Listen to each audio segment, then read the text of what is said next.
Ice cream, you scream, we all scream for ice cream. Ice cream, you scream, we all scream for ice cream. In the will of God today we are going to see the short tense. Pointed is starting pointed. Kaumsa wan tokkorra kan kanu. Simple present tense means it's used for an action which happens every day.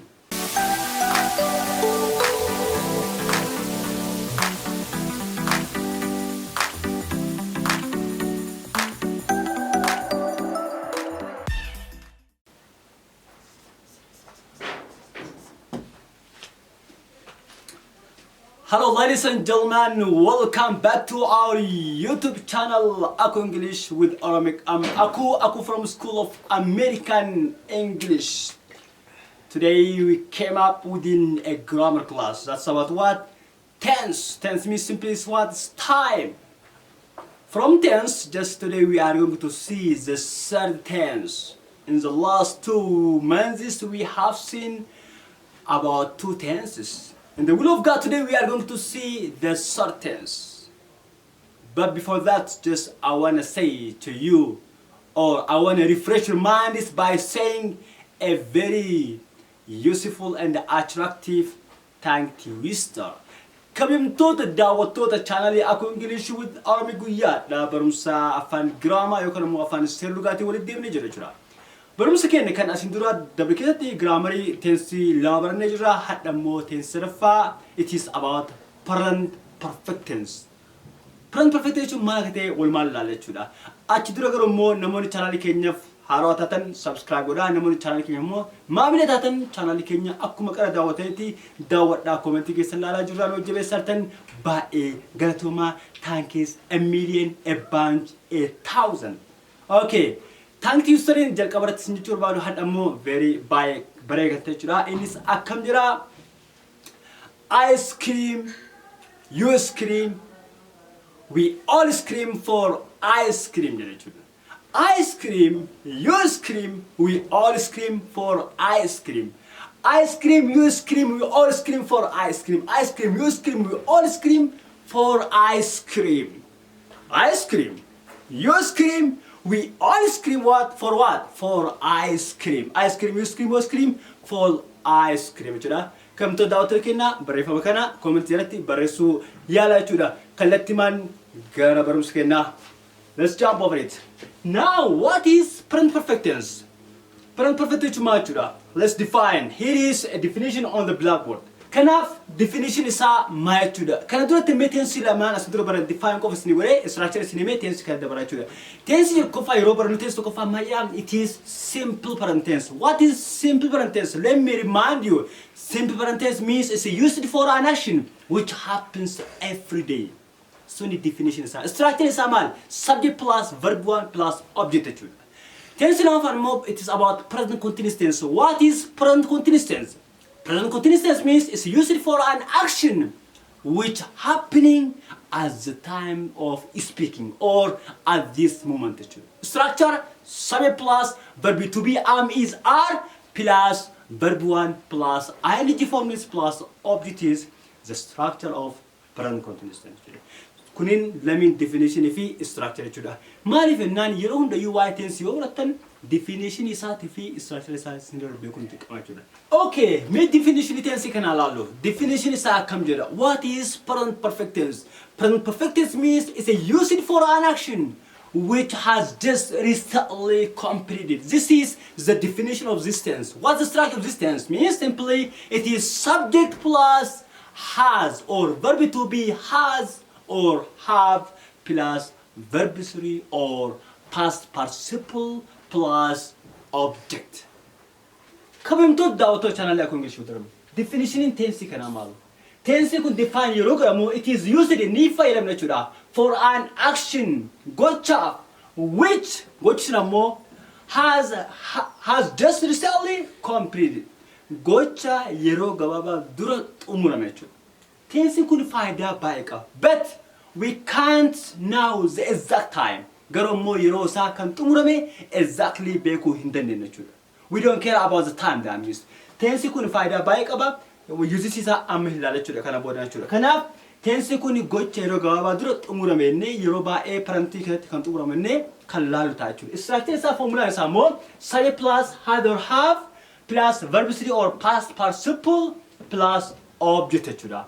Now when we use has and when we use have, guys, you have to know something is when there's a rule, by the way, there is two kinds of rule. The first one is here is within has.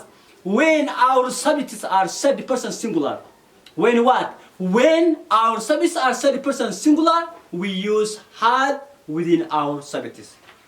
Subject can use third person singularity. In this, ha, he, she, it, or singular noun here katautate has the auxiliary verb has the that means he has, she has, and it has a nature, or the student has, or the child has a nature. But if our subjects are not third person singular, that means I, we, you, they, just we use what? Have within our subjects. Subjecting can use third person singular ta'uu dhabaate. Jechuun ramadii sadaffaa qeenxee yoo ta'uu dhabaate have fayyadamna jechuudha subjecting kan hojjennu. Or plural noun. Plural noun fakkeenyaaf the students, the teachers, the children, the women, the men, the police. So ne jechuun kun martu yumaadha plural ibsan jechuudha. Yeroo sama fayyadamna have jechuudha. I have, we have, you have, they have jechuudha. Example kan ilaala. He has gone to school. Inni maramsa deeme jechuudha. We don't know the time. Yeroo isaa deemu beekuu hin dandeenye jechuudha. She has gone to the school or it has gone to the school. Kanaaf formulaan keenya when we analyze this sentence hima kana yoo dambaabnu hin keenya subjectidha. Hasin keenya helping verb yookaan immoo auxiliary verbidha. Then ganin keenya verb 3dha. Then to school keessa object yookaan immoo noun jechuudha. Kanaaf formula keenya yoo ilaalle subject plus had or have plus verb 3 jechuudha. Kanaaf example kunniin bakka torbatti qoodame torban keessa himni sadii kan hazi fudhatu jechuudha. They, we, you have namoo marfata have jechuudha. Kuni seera yookaan immoo formula keenya jechuudha. Just what you have to know, maala isin beeku qabdan keessa just we use in present perfect tense only said the present singular jechuudha. Waan isin beeku qabdan ramadii I mean tense present perfect tense ka fayyadamnu ha verb 3 fayyadamna jechuudha. Verb 3 fayyadamna jechuudha. Kana jechuun verbiin bakka baay'ee qoodama fakkeenyaaf go jedhee past tense isaa wanta verb 3 isaa maal ta'a ganta jechuudha. Kanaaf kun verb 1dha. Kun ammoo verb 2dha. Kun ammoo verb 3 jechuudha. Kanaaf tense keessatti ka fayyadamnu verb 1 osoo hin ta'in verb 2 osoo hin ta'in maal fayyadamna? Just we use verb 3 jechuudha. Verb 3 fayyadamna jechuudha. Kanaaf verb 3 kitaaba irratti barreeffamee jira. Kun ammoo bakka baay'eetti argachuu dandeettanii. Kanaaf grammar yoo sirriitti bachuu barbaadan verb 3 isaa haffataa jechuudha. Kanatti aansuun ammoo faayidaawwan tense kanaa yoom akka fayyadamnu akkamitti akka fayyadamnuu fi wantoota akka CC4 ilaala jechuudha. Just stay with us. Okay.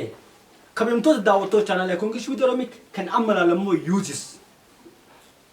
Tense kun faayidaan isaa maal? Tense kana maaliif fayyadamna jechuudha? Faayidaan isaa tokkoffaan to tell a recently completed action. Faayidaan tense kana tokko gocha xumurame ibsuudhaaf kan itti fayyadamnu jechuudha. Maaliif fayyadamne? By using the word just. Jecha just jedhu kana fayyadamne tense kun xumuramuu isaa yookaan immoo gochi xumurame ta'uu isaa ni ilaalla jechuudha. Fakkeenyaaf he has just gone out. He has what? He has just gone out. That means he went out what? A minute ago. That means, or a few minutes ago. He can say he has just gone out. Inni amma gabbe jechuudha. Daqiiqa muraasa dura gabbe jechuudha. He has just eaten his lunch. Inni amma laaqana isaa nyaata jechuudha. He has just come. Inni amma dhufe jechuudha. Daqiiqa muraasa dhufe jechuudha. Alright? He has just finished his assignment.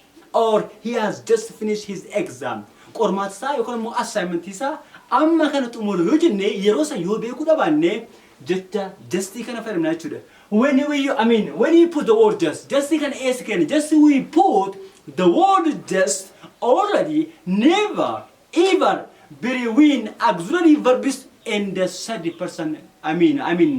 These three. Sorry. Eessa kenna? Just kana eessa kenna? Jecha just already never. Jechoota kan inni eessa fayyadamna iddoon inni taa'u yeroo hundayyuu helping verbi yookaan immoo has yookaan immoo have fi verb 3 do ta'a jechuudha. That means he has just or I have just jechuudha. Taa'uun isaa jidduu verb 3 fi jidduu helping verbi ta'a jechuudha. Akkasumas I have already jechuudha. Kuileen yeroo waa'ee sanii exercise irratti ni ilaalla jechuudha. Kanaaf iddoon taa'umsaa jidduu kana jechuudha. Kanaaf faayidaan isaa keessaa tokko tensi kun gocha yeroo gabaabaa dura xumurame ittiin ibsuudhaaf kan fayyadamnu jechuudha. Lammaffaan immoo kanaa wal fakkaataa for complete action which have connection with what within a present jechuudha. Faayidaan tensi kanaa keessaa tokko gochi xumurame ta'ee kan gocha amma yeroo amma keessa jiru wajjin kan walitti qabatu jechuudha. Kan walitti dhufeenya relation qabatu. Example, I have cut my finger.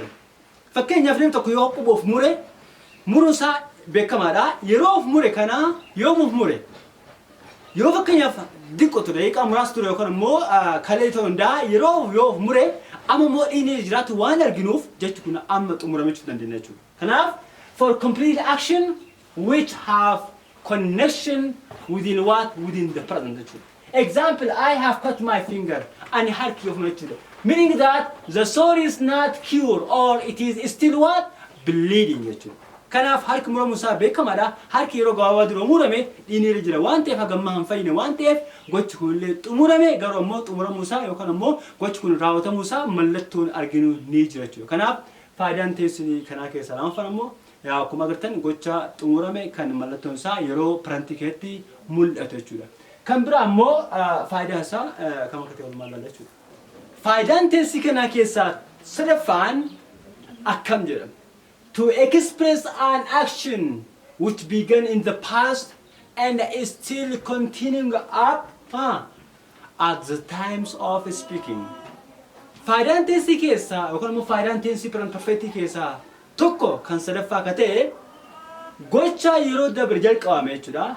Gocha yeroo dabre yookaan immoo past tense keessa jalqabame kan hanga itti fayyadamaa yookaan immoo hanga haasaa jiru kanatti kan itti fufu jechuudha. By using what?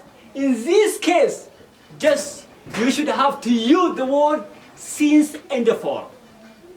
Gocha wayii yeroo dabre keessa jalqabdee hanga ammaa kan itti fufu yoo ka ta'u taate tensi suni yookaan immoo gochi suni jecha since fi for fayyadamuu qabda jechuudha. Waliigalami kanaaf maal jedha since plus is a point of time or is starting point. It's a point of time or is starting point. Is starting time. And the for is what? 4 plus what? It is a length of time or it is a period of time. Faayidaan isaa gocha yeroo dabre keessa jalqabame kan hanga ammaa irra jiru jechoota lamii kana fayyadamuudhaan that means it's using since and for jechuudha. Since and for kun tensii lama keessatti qofa fayyadamna. Innis tensii present perfect fi tensii kana taanu present perfect continuous keessatti qofa fayyadamna jechuudha. Kanaaf jecha lamii kana fayyadamuudhaan jecha gocha yeroo jalqabame gocha yeroo dabre keessa jalqabame kan hanga ammaa itti fufu jechuudha. Kanaaf example keenya maal jedha? Here is since plus a point of time or for plus a length of time or a period of time. Example, I have been a teacher since when? Since 2010. I have been a teacher since 2010. That means I'm still a teacher. That means I have been a teacher since bara 2010 qabe ani barsiisadha yookaan immoo barsiisaa ture jechuudha. Still I'm a teacher jechuudha. An hanga ammatti barsiisaadha jechuudha. Example 2 meaning I am still a teacher jechuudha. Example 2, I have lived in Canada for 5 years. I have lived where in Canada? For how many years? For 5 years. That means 5 years ago, I started in living in Canada. Still now, I'm living in Canada. Kanaaf, gocha yeroo dabre keessa jalqabame kan hanga ammaa raawwatamaa jira jechuudha. Fakkeenyaaf sadaffaa fakkeenya biraa warra say he has been or Ahmed has been in prison since 2000 or 2000 loo jenne fakkeenyaaf Ahmed has been in prison. Manidhaa jira jechuudha. Since when? Since 2000 jechuudha. Hanga ammaatti achi jira jechuudha. So faayidaan sadaffaa keessaa tokko gocha yeroo past keessa jalqabame kan hanga ammaatti furu by using or the word since and for jechuudha. Since jechuun maalidha? It's a point of time. For matter, it's a length of time. Since young fermna, for young fermna, may example is a murasa la lechuda. Just stay within us. Don't go far. Come to the auto channel English with OROMIC. Can amana why since if why for it lechuda. What is since? Since means it's a point of time. Most of the time we use the word since for something particular time. For something is what? Starting point lechuda. Faayidaan sinsi kuni ka'umsa waan tokkoo jechuudha. Touch point jechuudha. Point tuqaa jechuudha. Bakka irraa kan jalqabu sun starting point jennaan. Or since jennaan. Just particular time jechuudha. Yeroo isaa kan beekamu jechuudha. Foreign ammoo is a length of time or a period of time. Gaappii yookaan ammoo jidduuwaa wayii kan jiru jechuudha. Fakkeenyaaf sinsiif maal wajjin fayyadamna? Since morning. Since this morning jechuudha. Ganamaan dharaan qaba jechuudha. Since Monday guyyoota torbaan jechuudha. A weeks. Since Monday. Since Wednesday, Tuesday, Friday, Saturday, Saturday. Kunni martiyyuu wixata irraa qabee kiibota irraa harba irraa qabee jiru baanne since jennaa jechuudha. Guyyaa qabbii isaa waan beeknu jechuudha. Since fayyadamu jechuudha. Next, since yesterday, since last year, since last week jechuudha. Kanaaf since last week kunni martiyyuu year wajjin baroota wajjin jechuudha. Since o'clock yeroo wajjin jechuudha. Then since midday guyyaa qixxeerraa or since midnight jechuudha. Halkan qixxeerraa jechuudha. Since 2005 bara hojiilee since fayyadamu jechuudha. Since 2005. Since 10 p.m. Since 10 p.m. or a.m. Since Ramadan. Since Ramadan. Holiday yookaan immoo ayyaanota hojiilee since fayyadamu jechuudha. Since Ramadan. Since Christmas. Since Western. Since Eastern. Since kabiraa loo jiraate ayyaana loo jiraate itti guuta ankabe ko Ramadan, Christmas, Eastern, kabira, Maulid, maybe something like that. Okay, actually ayyaana to jille since fayyadamna jechuudha. Kabira mo since I was born. Yomra gaafa ani dhalatedha jechuudha. Since I was born. Since I was born. Since what? Since I was gaafa dhalatedha jechuudha. Then since the school is what? Maybe since the school opens. Government since the school is closed. Government this maybe by jechuudha. Kanaaf walumaa since wajjin jechoota kana fayyadamna jechuudha. Kaitaan ammoo foridha jechuudha. Now forii fi sinsi garaagarummaa isaanii maal? Foreign we use within for a week torbaan tokkoof. Kun irraa yoo ta'u kun ammoo torbaaniif haganaaf akka jennu jechuudha. For a week, for 5 years, wagachani, for 3 hours, saasadif. Yero bae 40 ka fayyadamnu hours jin 40 fayyadamna. O'clock jin mo since fayyadam jira garaagarummaa jira jechuudha. Okay, for 20 minutes daqiiqaa idamaaf. For 10 seconds daqiiqaa kudhaniif. For 2 months jedhamaaf. For a century as well as for a decade. For what? A century for 100 years jechuudha. Kanaaf waroota kana jin 40 fayyadamna jechuudha. Ilaa since in kaumsa particular time ida kaumsa himbeena for ammo himbeenu anteef gaaf kana maal fayyadamu jechuudha. Fakkeenyaaf I have been or I have taught English language since 2010 yoo jedhe ani bara 2010 qabee ingiliffa barsaa jira hanga ammattiin barsa yoo jedhe I have taught English language since 2010. Amma gara 40 yoo deebisu barbaadu akkam jedha jechuudha. I have taught English for 3 years jechuudha. Waggaa 3 jechuudha. Bara 2010 irraa amma 2013 irraa akka afaan keenyatti jechuudha. Kanaaf I have taught English for 3 years jechuudha. Ani waggaa 3 fi ingiliffaa barsee ammas barsaa jira jechuudha. Akkasumas I have taught English since 2010. Bara 2010 qabee ingiliffa barsaa jira jechuudha. Kanaaf karaa lameenuu hin danda'ama. Kuni gaappii yookaan immoo lakkoofsa guddaadhaaf kan fayyadamu jechuudha. Kun ammoo particular time yookaan immoo starting point jechuudha. Starting point jechuudha. Ka'umsa waan tokkorraa kan kaanu since fayyadamu jechuudha. Kanaaf kamtoota daawwattoota chaanaalii AKU English with OROMIC barumsi keenya kan barantu perfectidha. Walumaa galatti gabaabinaan gabaabsee baay'ee xiqqeessa jechuudha. Guyyaa 2-3 kan gaafatu jechuudha. Osoo kilaasii barannee guyyaa 2-3 torbaan gaafatu hin jechuudha. Ani gabaabsee viidiyoodhaaf akkanatti kan isin qopheessu ta'uusaa laaltanii barumsa kana akka irraa fayyadamtan isin jechuu barbaada. Osoo barumsa kiyya hin xumurre duratti yeroo ta'an ammoo viidiyoo biraatiin walitti deemna jechuudha. ammaaf wanni isin churbaan jiraate channel keenya subscribe like share gocha osoo ammoo baay'ee isin hin jedhin thank you so much isin jedhan ammas umara isin jira inni sakam jira ice cream you scream we all scream for ice cream you scream we all scream for what for ice cream that means to eat or to have that means so see you next time with another video please bye